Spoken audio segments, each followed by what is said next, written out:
The first time Zara Nickels witnessed a sunrise free from the shadow of the Holloway mansion, she felt like she'd been born anew. Holding her threadbare satchel containing everything she owned in the world, a spare dress, a locket from her mother, and $17 saved penny by penny over 4 years, she stood at the edge of Winnemucca, Nevada, her chest tight with a mixture of terror and exhilaration. Nevada Territory, 1876. The morning air carried the scent of sage and dust, promising another scorching summer day. Zara had escaped in the dead of night, walking 12 miles through darkness, every rustle in the brush making her heart skip with fear that Mr. Holloway's men were coming to drag her back. Back to the life she'd endured since she was 15, now nearly 8 years of servitude that had gradually become something worse. The town was just stirring to life as Zara made her way down the main street. Winnemucca wasn't large, a cluster of wooden buildings straddling the newly established Central Pacific Railroad line, but after years of isolation at the Holloway Ranch, it seemed overwhelming. Men in dusty boots nodded at her as they passed. A woman swept the boardwalk outside a general store. The normalcy of it all felt foreign. Zara kept her eyes down, conscious of her appearance, hair hastily pinned, dress worn thin at the elbows, boots scuffed beyond repair. She needed work, and quickly. The $17 wouldn't last long, and Holloway would come looking. He'd made it clear what would happen if she ever tried to leave. "You looking for something, miss?" The voice made her jump. A gray-haired woman stood in the doorway of a building with a sign reading Maeve's Boarding House. "Aye," Zara's voice caught. She rarely spoke to anyone besides the Holloway family and the other servants. "I need work, madam." The woman's eyes narrowed, assessing. "Where'd you come from?" "East," Zara answered vaguely, running from something. When Zara didn't answer, the woman sighed. "Aren't we all?" "I don't have work, but Pearl at the diner might." 2 doors down.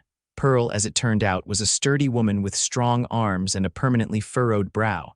She eyed Zara skeptically when she inquired about employment. "Ever waited tables before?" "No, madam, but I'm a quick learner." "I can cook too." "Don't need a cook," Pearl cut her off. "Need someone to serve and clean. Pays $2 a week plus meals.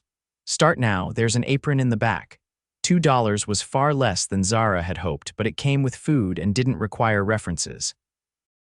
She tied the apron around her waist with trembling fingers and got to work. By midday, her feet ached and her hands were raw from hot dishes and harsh soap.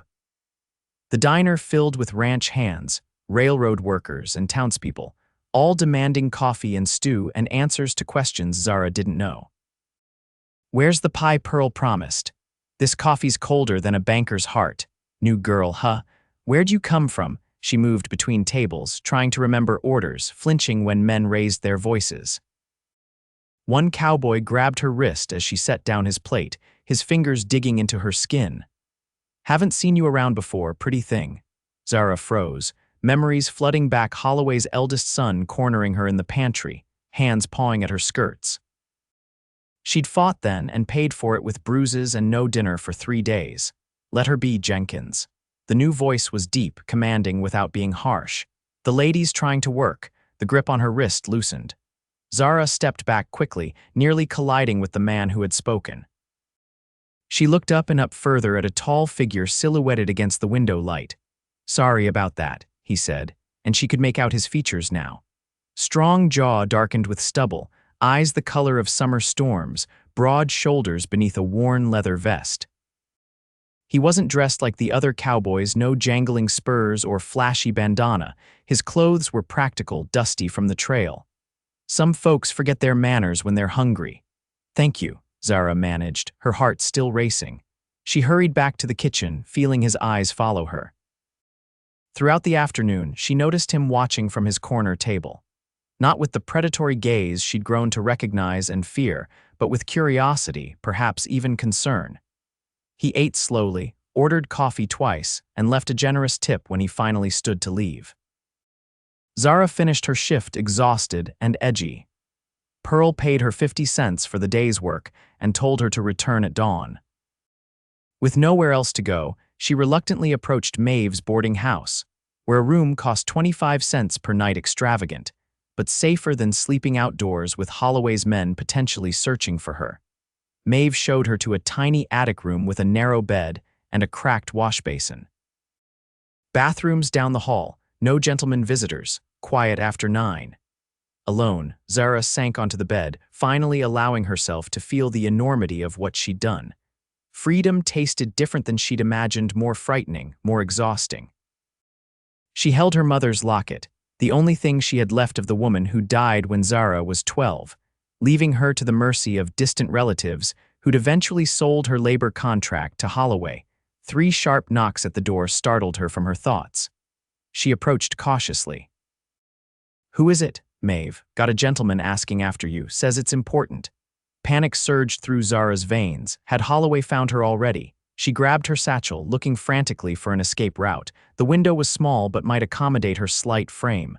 "Miss, you decent." "He's mighty insistent." "One moment," Zara called, voice trembling. She couldn't run again so soon. Where would she go? The railroad station would be watched. She opened the door a crack. Maeve stood with arms folded across her chest, and behind her the tall man from the diner. "This fella says he has a proposition for you," Maeve said, disapproval evident in her tone. The man touched the brim of his hat respectfully. "Madam, I apologize for disturbing you. Name's Blake Everett. I own the Double Circle Ranch about 10 miles west of town." Zara gripped the doorframe. "What do you want with me, Mr. Everett?" "I'm looking to hire help. My housekeeper left to get married last month, and I need someone to cook and keep the place in order." He shifted his weight, seemingly uncomfortable under her suspicious gaze. "Pays $5 a week with room and board included. $5, more than double Pearl's wage." Still, Zara had learned to distrust generosity from men. "Why me? You don't know me. Saw you working today. You're thorough, quick to learn." And he hesitated. "Seems to me like you could use a fresh start somewhere out of town." Maeve snorted. "That's putting it kindly. Girl came in looking like she'd been chased by wolves." Blake ignored the comment. "It's honest work, Miss Nickels. Zara Nickels, Miss Nickels. My ranch has 6 hands besides myself. 3 meals a day, laundry once a week, general upkeep of the main house. Sundays off. I can bring you back to town if you want, or you're welcome to stay and rest." His eyes, direct and clear, met hers. "You'd have your own cabin, door locks from the inside." The last sentence made Zara's breath catch. He'd read her fear somehow. "I don't know the first thing about ranch work. You know how to cook?" "Yes." "Clean?" "Yes. That's all I need. Rest can be learned." Maeve interjected, "Girl, if you're running from something, 10 miles out of town might be safer than here. Everett's got a decent reputation. Strange as a $3 bill, but decent." Blake shot the older woman a look. "Thank you for that ringing endorsement, Maeve." Zara's mind raced. Working at the diner meant staying in town, visible, easily found. The ranch would put distance between her and Holloway, and $5 a week would build her savings faster, perhaps enough to buy a train ticket further west to California, where a woman might truly disappear. "When would I start?" "Now, if you're willing." Got the wagon outside.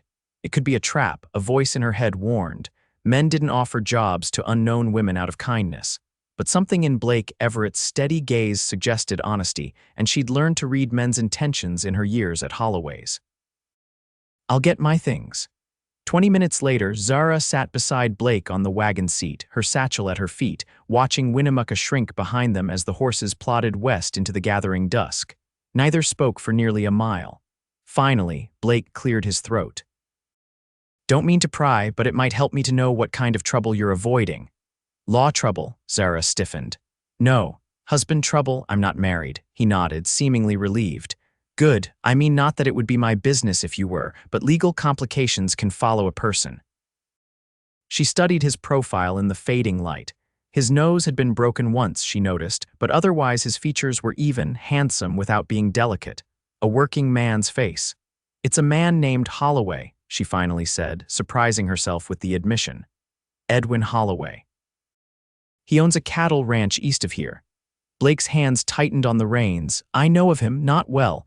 I worked for his family, contracted labor, indentured." His voice sharpened. "Something like that."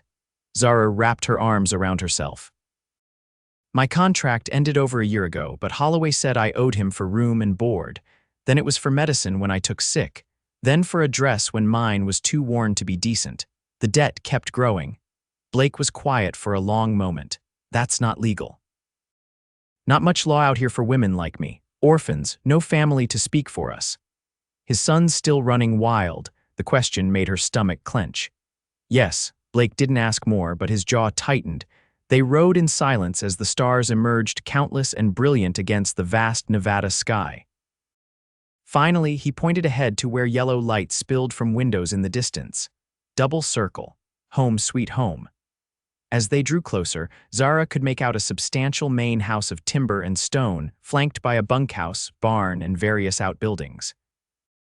A corral held several horses, shadowy shapes moving in the darkness. Dogs barked as the wagon approached, and a man emerged from the bunkhouse, lantern in hand. "That you, Blake, getting worried with night coming on?" "It's me, Sam, brought our new housekeeper." Sam raised his lantern higher, illuminating Zara's face. He was older, maybe 50, with a white beard and kind eyes. "Well, welcome to you, miss. About time we had a woman's touch around here again." Blake helped her down from the wagon, his hand warm and steady under her elbow.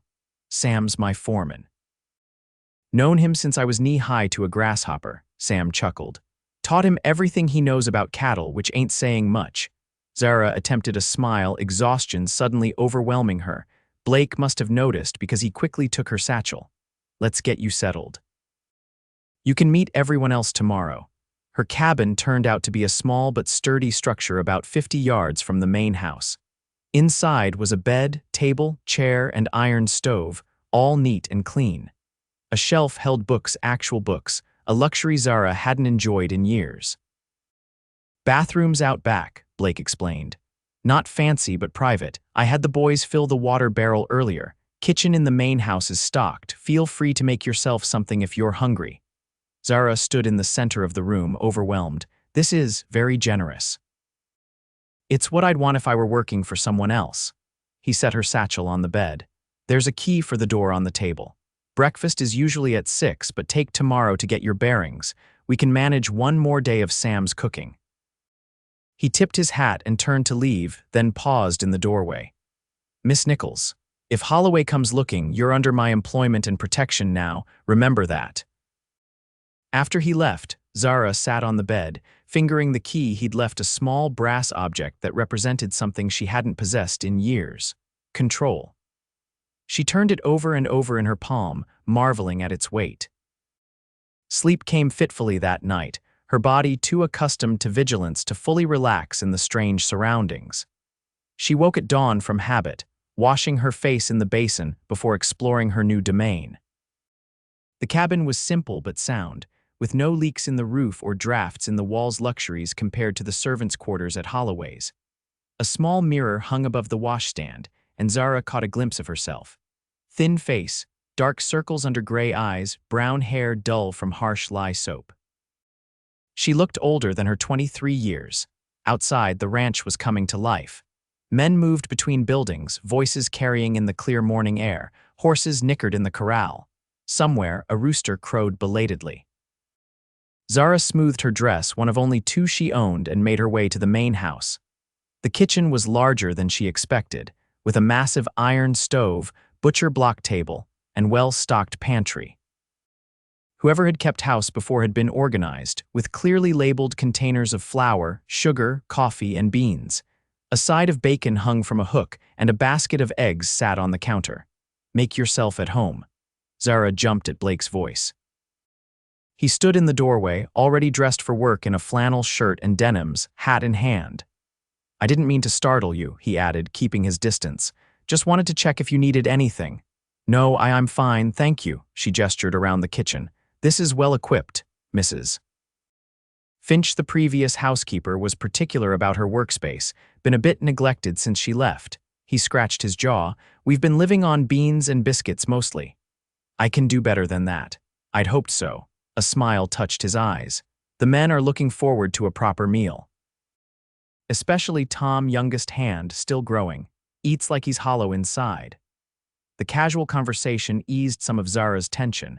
This was familiar territory: cooking, organizing, making a space function. She'd done this at Holloway's, though with far fewer resources and much less appreciation. "Mr. Everett, Blake, please, Blake." The informality felt strange on her tongue.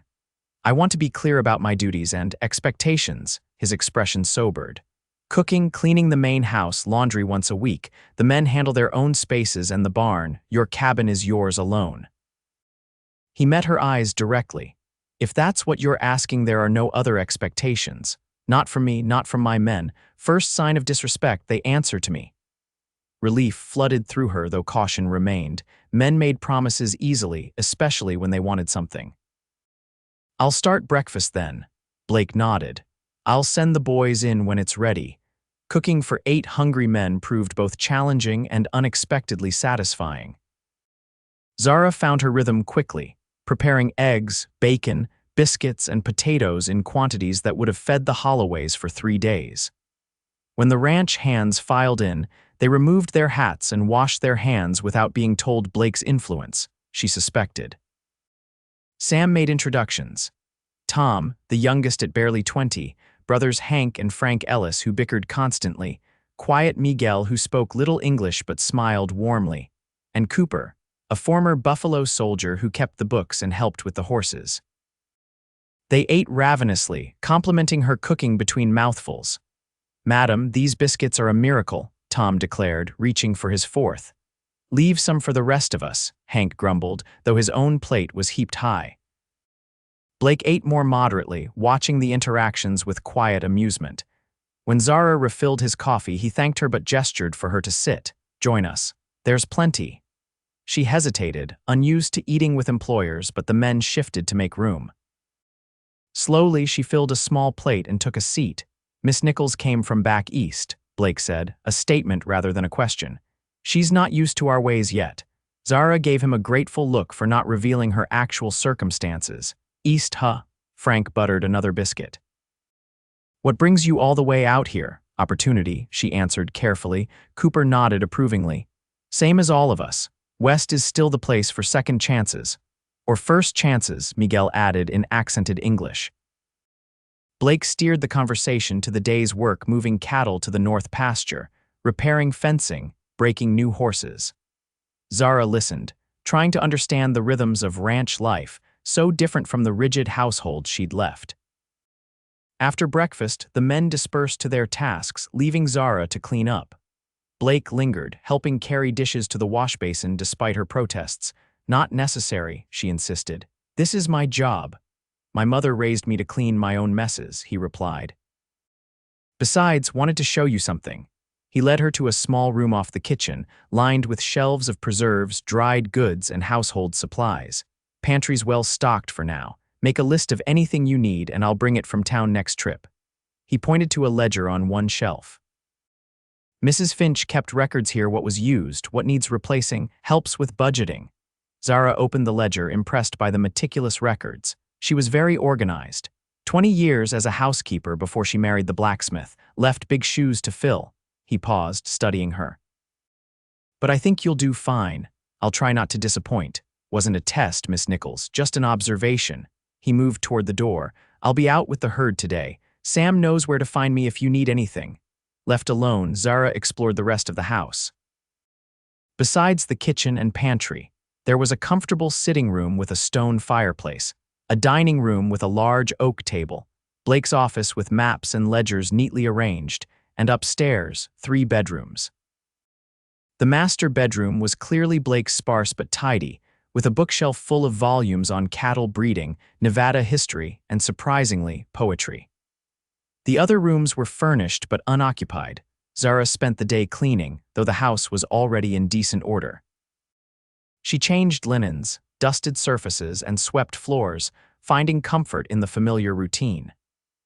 At noon, she rang the dinner bell as instructed, and the men came in for a meal of stew and fresh bread. By evening, she'd prepared a supper of roast beef and vegetables that had the Cowboys singing her praises. "Miss Nickels, if you cook like this every day, we'll all be too fat to ride," Hank declared, patting his stomach. "Speak for yourself," Tom said around a mouthful of potato. "I'm still growing."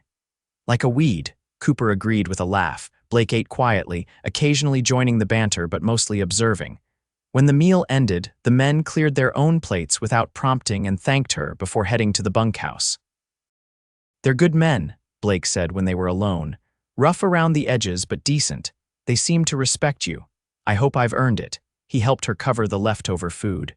My father ran this ranch with an iron fist. Men came and went like tumbleweeds.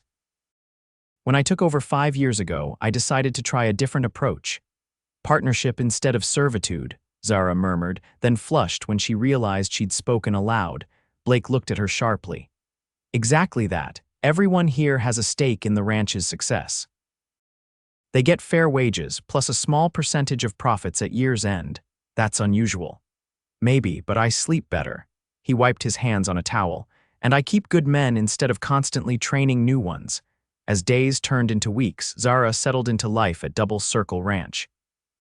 The predictable routine was soothing breakfast at dawn, midday dinner, evening supper with cleaning and baking in between. No one shouted at her for minor mistakes. No one entered her cabin without knocking. No one's hands wandered where they shouldn't. Blake kept his distance, always polite but never intrusive. He often ate breakfast before the others, heading out to check the herd at first light. Sometimes she'd see him return late, silhouetted against the sunset as he unsaddled his horse. Occasionally, he joined her in the kitchen while she baked, sitting at the table with coffee and ranch accounts, comfortable silence between them. "You're settling in well," he observed one evening in late July, nearly a month after her arrival. "The men have stopped complaining about Mrs. Finch leaving." Zara smiled as she kneaded bread dough. "High praise indeed. Highest compliment cowboys can give comparing you favorably to a woman they once thought irreplaceable." A sudden knock at the door interrupted them. Sam entered, looking troubled. "Blake, Holloway's boy, is in town asking questions. Cooper just rode in from Winnemucca with the news." The name sent ice through Zara's veins. The dough forgotten, she gripped the table for support. Blake was on his feet immediately. "Which boy?" "The eldest. Jared." Zara's breath came fast and shallow. Jared Holloway had been the worst of them, cruel, entitled, persistent in his pursuit despite her refusals. "What kind of questions?" Blake asked, his voice carefully controlled. "Asking after a young woman matching Miss Nickels' description. Offering rewards for information. Says she stole family property." Zara found her voice. "I didn't steal anything." "I know," Blake said with such certainty that she nearly wept with relief. He turned to Sam. "Who knows she's here? Just our men. But Blake, Holloway's got connections. Sheriff owes him favors. Then we need to be prepared." Blake's eyes met Zara's. "Do you want to leave? I can arrange passage further west. California, maybe." The offer stunned her. He would help her escape rather than turn her over or insist she stay. It confirmed what she'd begun to suspect. Blake Everett was a different kind of man than she'd known before. I don't want to bring trouble to your door." "Trouble's already at the door. Question is how we face it." Sam cleared his throat. "Could marry her." Both Zara and Blake stared at him. "Just saying," Sam continued, unfazed. "Law's different for married women. Holloway couldn't claim she was still under contract if she was a wife instead. Even if he did, he'd have to deal with you, not her directly." Blake looked uncomfortable. "That's a rather extreme solution, Sam."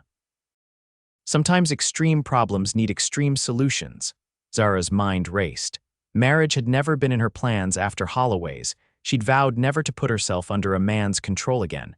But Sam wasn't entirely wrong. A married woman had legal protections a single woman didn't. "It wouldn't have to be real," she said quietly. "Just on paper, for protection." Blake's eyes widened. "You can't be serious." "I am, if it would solve the legal problem." She swallowed hard. "Unless you find the idea objectionable, it's not that." Blake ran a hand through his hair, agitated. "Marriage isn't something to enter into lightly, even as a ruse." Sam chuckled. "Son, you're 32 years old with no prospects in sight. This might be your only chance." "Not helping, Sam," Blake growled. Zara felt her face burning with humiliation. Of course he wouldn't want to tie himself to her, even temporarily. What had she been thinking? "Forget I suggested it," she said stiffly. "Perhaps I should leave after all." "No." Blake's response was immediate. "That's not what he sighed heavily. "Sam, give us a minute." When the foreman had gone, Blake paced the length of the kitchen. "You don't know what you're suggesting. Marriage, even in name only, means you'd be legally bound to me. Your property would become mine. You'd need my permission for legal matters." "I don't have any property," Zara pointed out. And it would only be until Holloway gives up or we find another solution. And what then? Divorce is complicated, expensive, and rare out here. Then we'd remain married on paper but live as we do now. She returned to kneading the bread dough, needing something to occupy her hands. Nothing would have to change. Blake stopped pacing to look at her directly. Everything would change, Zara. It was the first time he'd used her given name without the formal miss, and something in his tone made her meet his eyes. What she saw there startled her conflict, concern, and something deeper she couldn't name. "I'm not asking for anything from you," she said softly. "Just legal protection. And I want to give you that, but not at the cost of your future choices." He leaned against the counter. "What if you meet someone you truly wish to marry?" The idea seemed so improbable that Zara nearly laughed. "After what I've experienced, that's unlikely. Don't say that." His voice was gentle. "You're young, beautiful, kind-hearted. Any man would be fortunate to win your affection." The unexpected compliment left her speechless. She'd never thought of herself in such terms. At Holloway's, she'd been property, not a woman to be admired or courted. "What if we tried a different approach first?" Blake suggested. "I have friends in the territorial legislature. They might help clarify your legal status without marriage. And if that fails, then..." He took a deep breath. "Then we'll reconsider Sam's suggestion. But not as a last resort or mere convenience." His eyes held hers. "If I ever marry, even in name only, I'd want my wife to enter the arrangement with something more than desperation." Zara nodded, a strange mixture of relief and disappointment washing over her. "Thank you for your honesty. In the meantime, we'll be vigilant. The men are loyal, they won't reveal your presence here. And I'll speak with Sheriff Taylor next time I'm in town. He may owe Holloway favors, but he owes me too." That night, Zara lay awake in her cabin, replaying the conversation. Blake's reaction had surprised her, not outright rejection, but concern for her autonomy and future. No man had ever considered her wishes so carefully before. She couldn't deny that something had changed between them in recent weeks. She'd caught him watching her sometimes with an expression she couldn't decipher, and she found herself seeking his company, enjoying his quiet presence in the kitchen or on the porch at dusk. But romantic feelings. She'd guarded her heart too carefully for too long. And Blake, despite his kindness, had never indicated interest beyond employer and employee. His hesitation about the marriage ruse confirmed that. The next morning brought a letter from town, delivered by a neighboring rancher. Blake read it at breakfast, his expression darkening. "Holloway's filed a formal complaint," he announced to the table. "Claims Zara stole $50 in jewelry before running away." "That's a lie," Zara protested. "I never took anything that wasn't mine. We know that." Blake folded the letter carefully. "But Sheriff Taylor is requesting I bring you to town for questioning." The men exchanged glances. Cooper spoke first. "You're not going to do it, are you, boss?" "Of course not." Blake's tone left no room for argument. "But we need to respond somehow, can't just ignore the law." "I could go," Zara offered quietly. "Explain my situation." "No," several voices answered at once. Blake shook his head firmly. "Holloway will be waiting. Once you're in town, it would be too easy for his men to grab you, law or no law. Then what? I'm going to town myself." "Speak with Taylor, maybe arrange for him to come out here instead. In neutral territory with witnesses, Holloway will have a harder time enforcing his claims." Tom, who rarely spoke at meals, cleared his throat. "Miss Nickels could marry one of us instead, if that would help." The suggestion hung in the air. Frank snorted coffee through his nose. Hank elbowed his brother sharply. Miguel suddenly became very interested in his eggs. "That's very gallant, Tom," Blake said with forced neutrality. "But let's explore legal options first." Zara couldn't help noticing the tension in his jaw as he spoke. Later that morning, she found Blake saddling his horse for the ride to Winnemucca. She approached hesitantly, shielding her eyes from the sun. "Be careful," she said. "Holloway doesn't like being challenged. Neither do I." He tightened the cinch with practiced efficiency. "Lock your door while I'm gone. Don't leave the ranch property. Blake." She hesitated, then pressed on.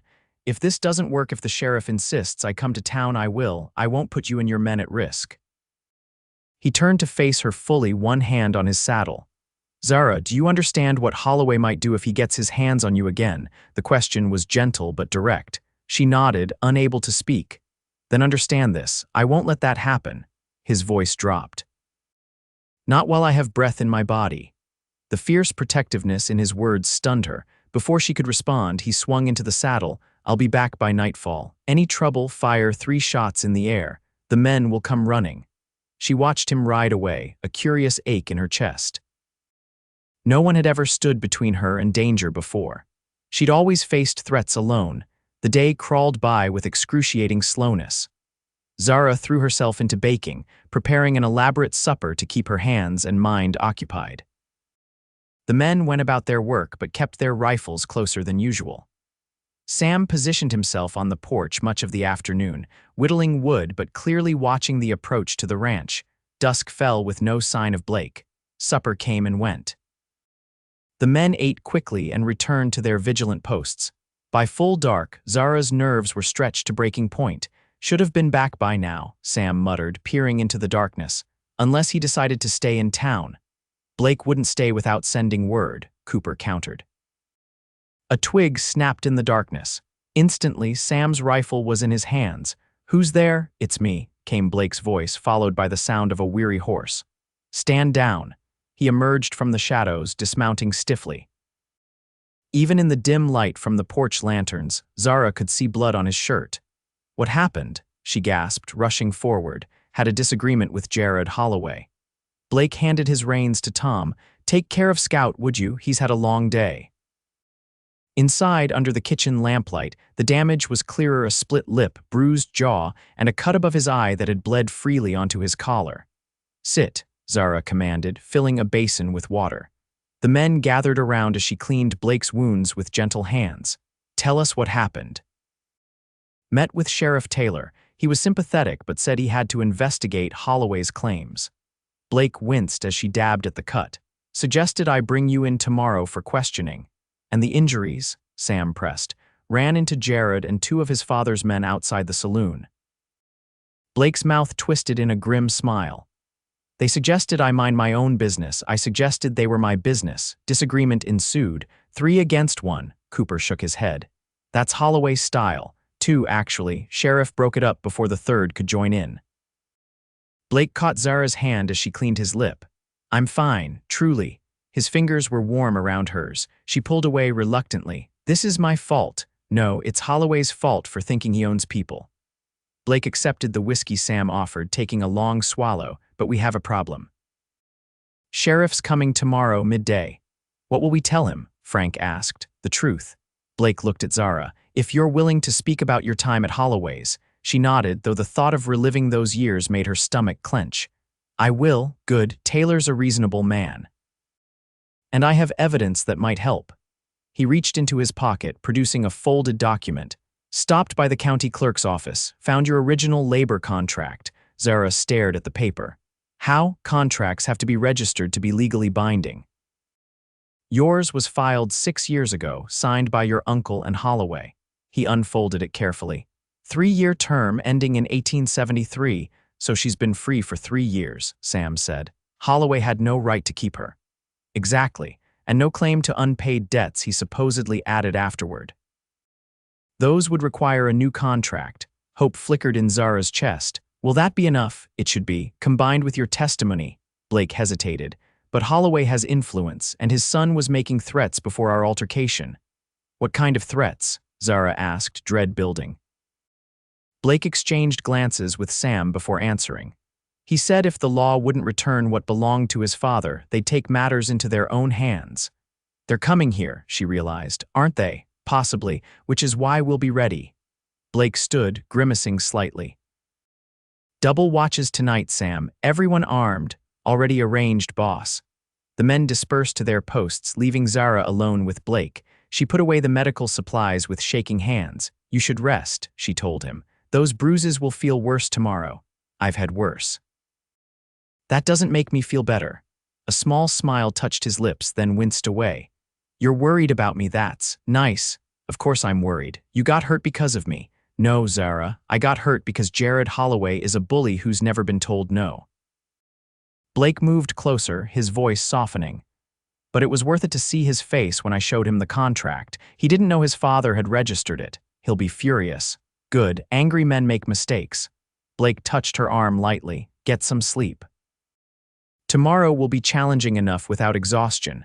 I don't think I can sleep. Try for me. His eyes held hers for a long moment. I need you clear-headed tomorrow. She nodded, though sleep seemed impossible. As she turned to leave, Blake spoke again. Zara. No matter what happens with the sheriff, no one is taking you away from here against your will. I promise you that. The conviction in his voice followed her back to her cabin, where she lay awake long into the night, listening to the sounds of men moving quietly around the property, keeping watch. Morning came with an eerie stillness. The men ate breakfast quickly, eyes constantly moving to windows and doors. Blake looked worse than the night before, his bruises darkened to purple, but moved with determined energy as he organized the ranch's defense. By 11, they were as ready as they could be. Rifles cleaned and loaded, horses saddled, lookouts posted. Sheriff will likely come from the east, Blake explained, but Holloway might approach from any direction if he's planning something. Cooper, you and Miguel watch the north ridge. Frank and Hank the south pasture. Tom stays with Zara at all times. Young Tom straightened at the responsibility, checking his pistol with newfound gravity. What about you? Zara asked. Sam and I will meet the sheriff. Blake adjusted his gun belt. Best if we appear normal. Just a ranch preparing for visitors. At 12:30, Cooper signaled from his lookout position. Riders approaching, 4 men coming fast from the east. Blake joined him, peering through a spyglass. Sheriff Taylor, Jared Holloway, and 2 others. His expression hardened. Armed more heavily than a social call requires. What do we do, boss? Tom asked, positioning himself closer to Zara. Stay calm, let me do the talking. Blake handed the spyglass to Sam, but be ready. The riders entered the yard in a cloud of dust, horses lathered from hard riding. Sheriff Taylor dismounted first, a stout man with a graying mustache and weary eyes. Jared Holloway followed, his handsome face marred by the same bruising as Blake's. The 2 men with him remained mounted, hands resting too casually near their holstered weapons. Everett, the sheriff nodded. Appreciate you receiving us on short notice. Always welcome, Sheriff. Blake's posture was relaxed, but Zara noticed he'd positioned himself strategically back to the house, clear view of all riders. Though I'll admit surprise at your choice of company. Jared Holloway spat in the dirt. Where is she, Everett? We know you're hiding her. I'm not hiding anyone, Holloway. Miss Nickels is employed here, legally. Sheriff Taylor sighed heavily. That's what we need to determine, Blake. Mr. Holloway has filed a formal complaint of theft and breach of contract. And I have documentation proving the contract ended 3 years ago. Blake's voice remained cordial. As for theft, that's a serious accusation requiring evidence. My father's word is evidence enough, Jared snapped. That ungrateful, careful, Blake cut him off. You're on my property. The sheriff raised a hand placatingly. Let's all keep our heads. I just need to speak with Miss Nickels and see this documentation you mentioned, Blake. Of course. Blake turned slightly. Miss Nickels, would you join us, please? Zara stepped forward, Tom a half step behind her. She kept her chin up, refusing to cower before Jared Holloway, though her heart hammered in her chest. Sheriff Taylor, she greeted the lawman with as much composure as she could muster. Miss Nickels. The sheriff touched his hat respectfully. I understand there's some dispute about your employment situation. No dispute, Sheriff. My contract with Mr. Holloway ended in 1873, as the document shows. She gestured to the paper Blake now held extended, Jared's face flushed with anger. She's lying. Father extended that contract. Did he now? Blake asked mildly. Strange that no amended contract was filed with the county. The sheriff examined the document, frowning. This appears legitimate. 3-year term clearly ended. He looked at Jared. Your father would need a new signed agreement to extend it legally. She agreed verbally, and she still owes for room and board. I worked for every penny, Zara countered, finding her courage. And when I tried to leave after my contract ended, I was locked in my room. Threatened, told I would never leave the Holloway property. Jared took a menacing step forward. You little, that's far enough, Blake warned, hand dropping to his side where his pistol rested. The tension in the yard crackled like lightning before a storm. The 2 mounted men shifted, hands now openly on their weapons. Around the property, Zara knew Blake's men were watching, rifles ready. Sheriff Taylor looked increasingly uncomfortable. Miss Nickels, did you take anything from the Holloway Ranch that wasn't yours? Money, jewelry? Be honest now. No, sir. I took only my personal belongings and the wages I'd saved. $17 total. She's lying, Jared insisted. Father kept a gold watch in his desk on the day she left. A convenient claim, Blake observed, easily made, difficult to disprove. The sheriff rubbed his mustache thoughtfully. Without evidence either way, it's one word against another, he sighed. Based on this contract, Miss Nickels was legally free to leave Holloway's employment. As for the alleged theft, unless you have witnesses or proof, Jared, I can't act on the accusation. Jared's face contorted with rage. You're taking their side, after everything my father's done for this county. I'm following the law, son, nothing more. The hell you are. Jared turned to his companions. Jenkins, Riley, Getter. Everything happened at once. The mounted men reached for their guns. Blake drew faster, his pistol aimed squarely at Jared. Sam's rifle appeared as if by magic, trained on Jenkins. From the roof of the barn, Cooper's voice rang out. I've got Riley in my sights, boss. Sheriff Taylor fumbled for his own weapon. Everyone stand down, Jared, halfway to drawing his pistol, froze. His eyes darted from Blake to the various ranch hands now visible with weapons ready. You're outnumbered, outgunned, and breaking the law on my property, Blake said quietly. Think carefully about your next move, Holloway. For a terrifying moment, Zara thought Jared would draw anyway. Violence simmered in his eyes, the same look he'd had on the night he'd cornered her in the Holloway kitchen, hands pawing at her clothes until she'd struck him with a cast iron skillet and run. This isn't over, Jared finally snarled, slowly raising his hands. Father won't stand for this. Your father doesn't own the law, Blake replied, and he certainly doesn't own Miss Nickels. Sheriff Taylor, visibly relieved that bloodshed had been averted, stepped between them. I'm concluding there's no case to answer here. Miss Nickels was legally free to leave her employment and denies the theft. Without evidence, that's the end of it. He turned to Jared. We're leaving Holloway. Now, Sheriff, now, Jared, don't make this worse. Jared's gaze found Zara, hatred burning in his eyes. You'll regret this. Both of you? The only thing I regret, Zara said clearly, is not leaving Holloway Ranch sooner. The standoff broke when Jared finally turned away, mounting his horse with angry movements. The sheriff followed, then the two hired men, all under the watchful eyes of Blake's ranch hands. I'll escort them to the county line, Sheriff Taylor assured Blake. Make sure there's no doubling back, but Everett, watch yourself. Edwin Holloway isn't a man who forgets slights. Neither am I, Blake replied. Safe travels, Sheriff. They watched the riders disappear back the way they had come, dust settling in their wake. Only when they were out of sight did the tension in the yard dissolve. Men lowered weapons, exchanged relieved glances. Well, that could have gone worse, Sam observed dryly. Blake holstered his pistol. Could have gone better too. He turned to Zara, concern evident in his eyes. Are you all right? She realized she was trembling, reaction setting in now that the danger had passed. I think so, just overwhelmed. You did well, stood your ground. There was unmistakable pride in his voice. But this isn't over. Jared Holloway isn't known for accepting defeat gracefully. What happens now? Blake considered the question. We remain vigilant, double watches continue for a while, and, he hesitated, glancing at Sam, maybe we should reconsider our earlier discussion. It took Zara a moment to understand his meaning. The marriage, as a legal protection, yes. After today, it's clear Holloway won't give up easily. As my wife, your legal standing would be stronger. Sam nodded approvingly. Been saying that all along. Not helping, Sam, Blake said, but without his earlier irritation.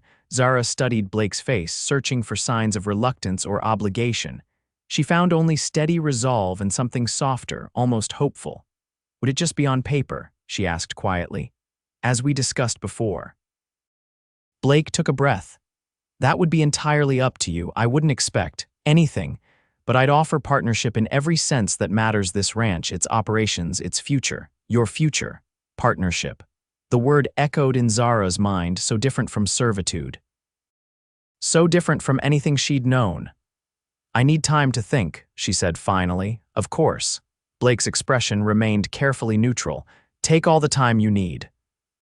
That evening, after the excitement had faded and the ranch settled back into its routines, Zara walked to the edge of the property where a small creek created a natural boundary. The setting sun painted the landscape in gold and crimson, cottonwood leaves shimmering in the gentle breeze. She heard footsteps behind her but didn't turn, recognizing Blake's measured tread. Thought I might find you here, he said, stopping a respectful distance away. You missed supper. Wasn't hungry. Sam saved you a plate, she smiled faintly. He's a good man, the best. Blake moved to stand beside her, watching the sunset reflect on the water. Did I overstep earlier, suggesting the marriage again? No, Zara wrapped her arms around herself against the cooling air. I'm just trying to understand what it would mean for both of us. What concerns you most? She considered the question carefully. That you'd come to resent the obligation, that I'd be trading one form of servitude for another, kinder version. Blake was quiet for a long moment. When he spoke, his voice was low and earnest. I've lived alone for 5 years since my father died. Never thought much about marriage until recently. Too busy with the ranch, I told myself. He shifted to face her. But the truth is, I was waiting for something I couldn't name until you arrived. Zara's breath caught. Blake, let me finish, please. This isn't about obligation or protection, though I'd offer both gladly. It's about waking up each morning looking forward to coffee in the kitchen because you'll be there. It's about watching you with the men kind but never weak, earning their respect through actions not demands. It's about finding myself riding home faster at day's end, eager to return.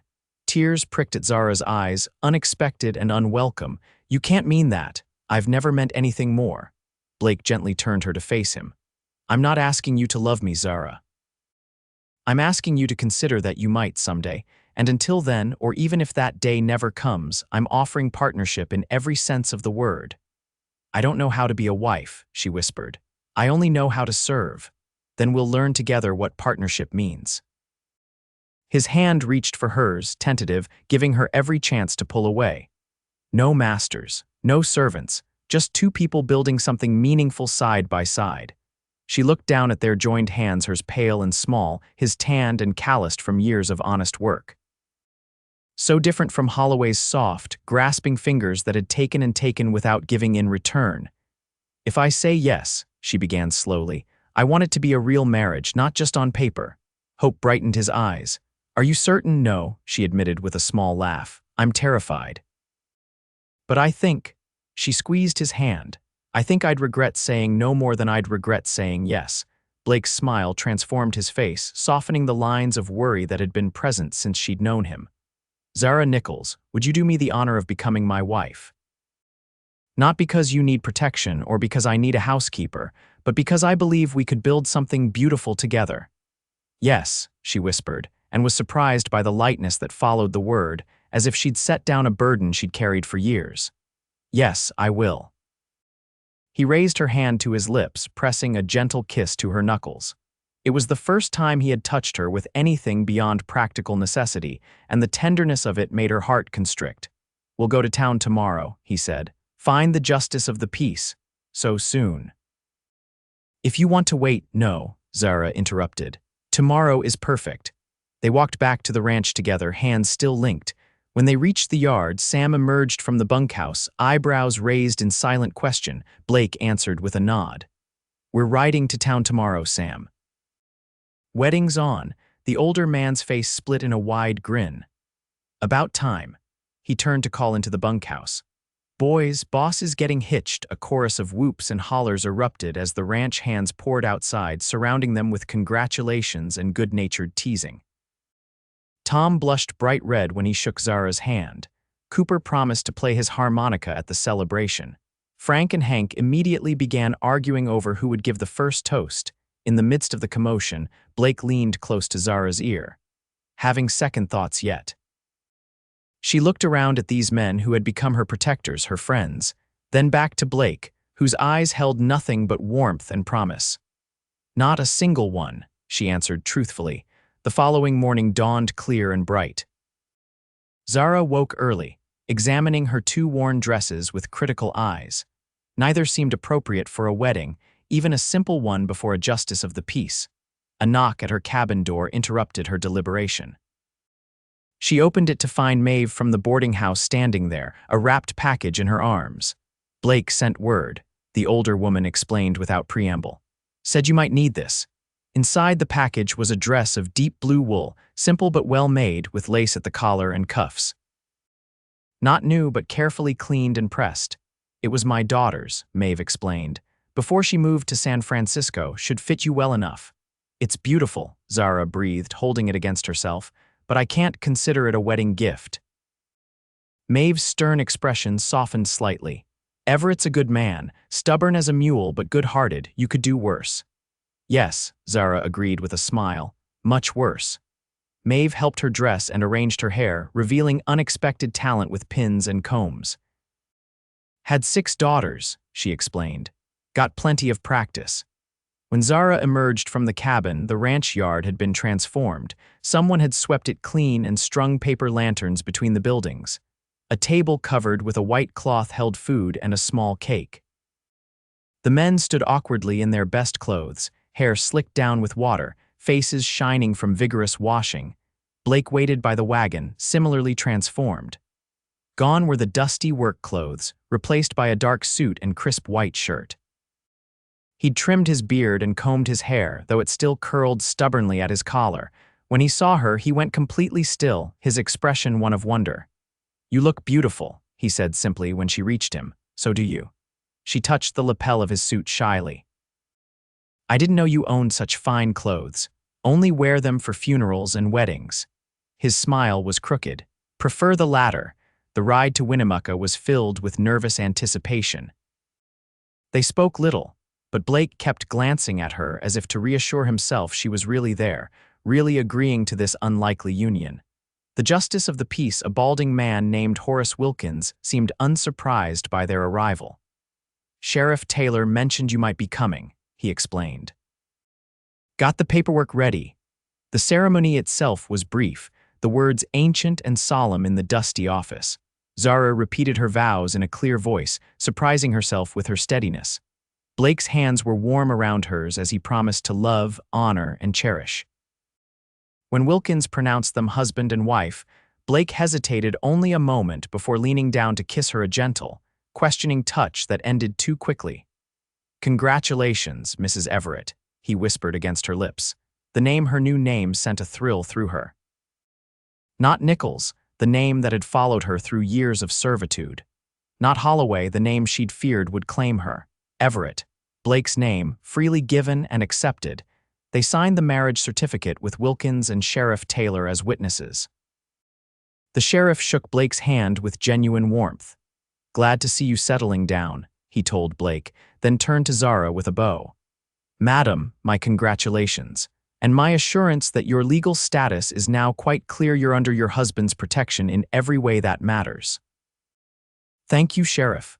She hesitated, then asked, "Has there been any word from the Holloways?" Taylor's expression darkened.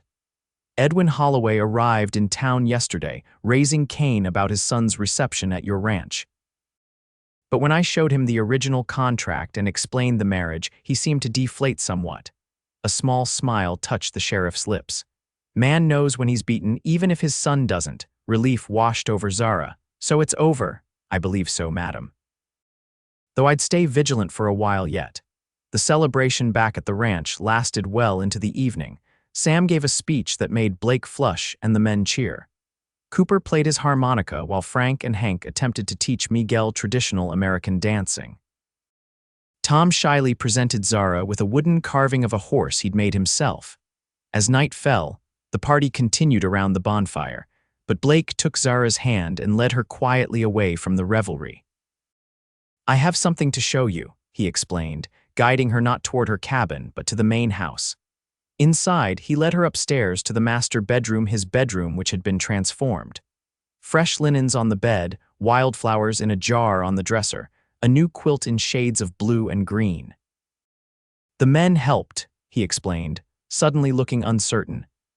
"If you'd prefer your cabin for now," Zara silenced him by rising on tiptoe to kiss him, her hands resting lightly on his shoulders. It was the first time she had initiated such contact, and his surprise quickly gave way to response, his arms encircling her waist with careful restraint. When they parted, both breathing faster, Zara smiled. "I think this will do nicely, husband." The word delighted him. "Say that again." "Husband," she obliged, feeling bold and shy all at once. "My husband." Blake's forehead rested against hers. "I want to be a good one, Zara. I want to be worthy of your trust. You already are." She took a deep breath. "Blake, there's something I should tell you." "About Holloway's son. You don't have to, I want to, before we truly begin our marriage." She stepped back slightly, needing space for this confession. "Jared tried to force himself on me more than once. The last time I fought back hit him with a skillet. That's why I ran when I did." "I knew what would happen when he told his father." Blake's expression darkened with anger, but his voice remained gentle. "Did he?" "No, I stopped him each time, but—" She wrapped her arms around herself, suddenly cold. "I wanted you to know, in case it matters, in case I'm not." "What you expected, Zara." Blake's hands covered hers, warm and steady. "The only thing that matters is that you're safe now, and if you need time, if you want to wait before I don't want to wait." The certainty in her voice surprised them both. "I don't want Holloway or his son to have any power over us. Not anymore." Blake's eyes searched hers, finding the truth there. Slowly, giving her every chance to step away, he lowered his lips to hers again. This time the kiss deepened, revealing a hunger that had been carefully banked until now. Zara responded with her own awakening desire, her hands moving to the buttons of his shirt with newfound boldness. That night, in the room that was now theirs, Blake Everett showed his wife what it meant to be cherished rather than possessed. With infinite patience, he transformed her understanding of physical intimacy from something to be feared into something miraculous. And when they lay tangled together afterward, Zara realized that for the first time in her adult life, she felt truly, completely safe. "What are you thinking?" Blake asked, his fingers trailing lazily along her bare shoulder. "That this is what freedom feels like," she answered honestly. "Not just being away from Holloway, but being here, with you, by choice." He pressed a kiss to her temple. "Every day will be your choice, Zara, every day for the rest of our lives." The months that followed brought a gentle transformation to Double Circle Ranch. The main house, once merely functional, became a home under Zara's care. Curtains appeared at windows, books accumulated on shelves, flowers found their way into jars and vases. Blake expanded the garden, building a proper fence to keep rabbits out while Zara planted vegetables and herbs. Their marriage, begun as a practical solution, deepened into something neither had dared hope for.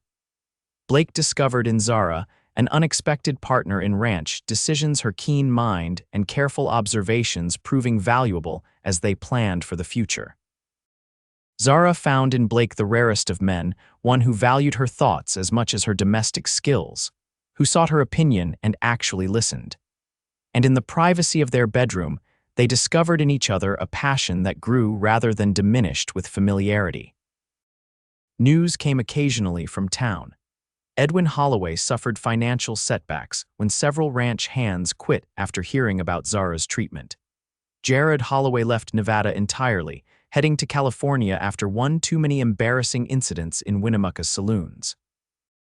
The sheriff reported these developments with thinly veiled satisfaction during his occasional visits to Double Circle.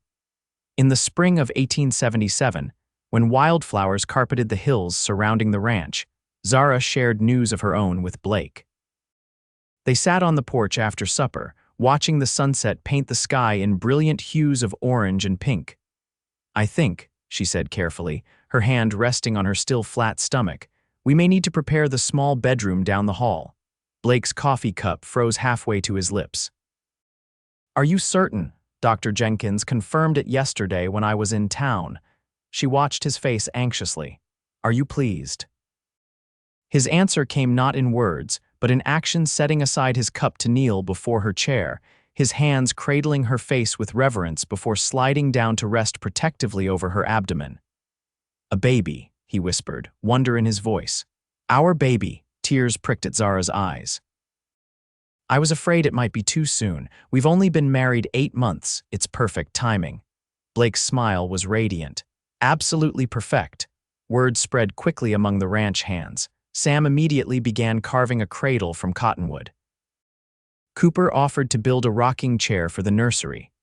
Tom, now more confident after a year at Double Circle, promised to teach the child to ride as soon as they're big enough to sit a saddle. That won't be for some years yet, Zara laughed. Worth waiting for, Miss Zara, the young man replied seriously. As her body changed with the advancing pregnancy, Zara found herself reflecting on the extraordinary journey that had brought her to this place. From the desperate woman who had fled Holloway's ranch with nothing but a satchel and determination, to mistress of Double Circle, beloved wife, and soon-to-be mother. The transformation seemed miraculous. Blake proved himself an attentive, if occasionally overprotective, husband during her pregnancy. He hired a girl from town to help with the heavier household tasks, despite Zara's protests that she was perfectly capable. "Humor me," he'd say, pressing a kiss to her forehead. "Let me take care of you for once." Their son arrived on a crisp October morning after a difficult labor that left Blake pacing the porch for hours, wearing a path in the boards while Sam tried unsuccessfully to distract him with ranch business. When the doctor finally emerged to announce the birth of a healthy baby boy, Blake nearly knocked the poor man over in his rush to reach Zara's side. She lay exhausted but triumphant, a tiny bundle cradled against her chest. "Meet your son, Mr. Everett." Blake's hands trembled as he touched the downy head.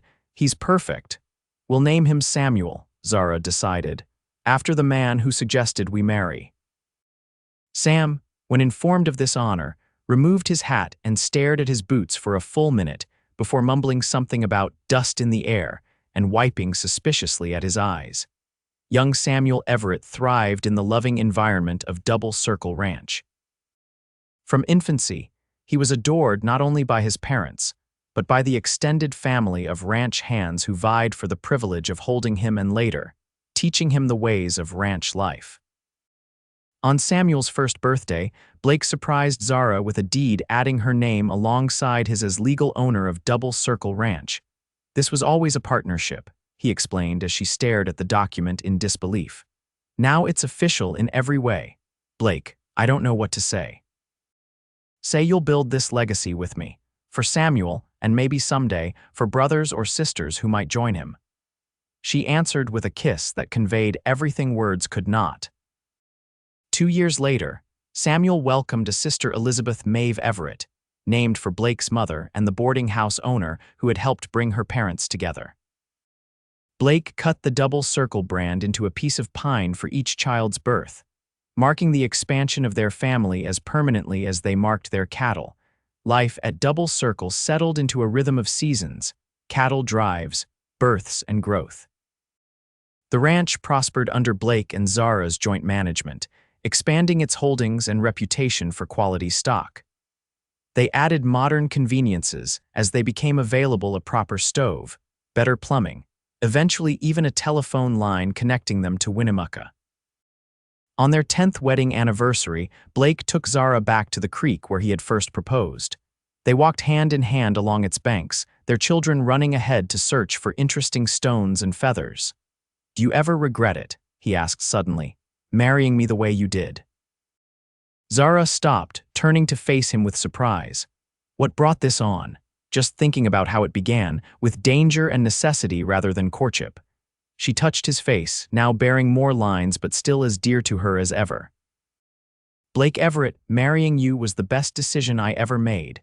Necessity may have hurried us along, but love would have found us eventually." "You're sure of that?" His eyes, still that same stormy gray that had first caught her attention in Pearl's diner, searched hers. "Absolutely certain." She smiled, remembering. "You offered partnership when all I had known was servitude. How could I not fall in love with a man like that? I love you, Zara." He said it simply, as he had thousands of times over the years, yet the words never lost their power. "More today than yesterday, and less than tomorrow. And I love you." She stood on tiptoe to kiss him, still feeling the same thrill after a decade together. "Though I might love you even more if you'd build that swimming hole for the children you've been promising." He laughed, the sound echoing across the creek. "Always the practical one. One of us has to be." They continued their walk, catching up to Samuel and Elizabeth, who were engaged in an intense debate about whether a particularly shiny stone might contain gold. Blake lifted his daughter onto his shoulders while Samuel ran ahead, always exploring, always curious.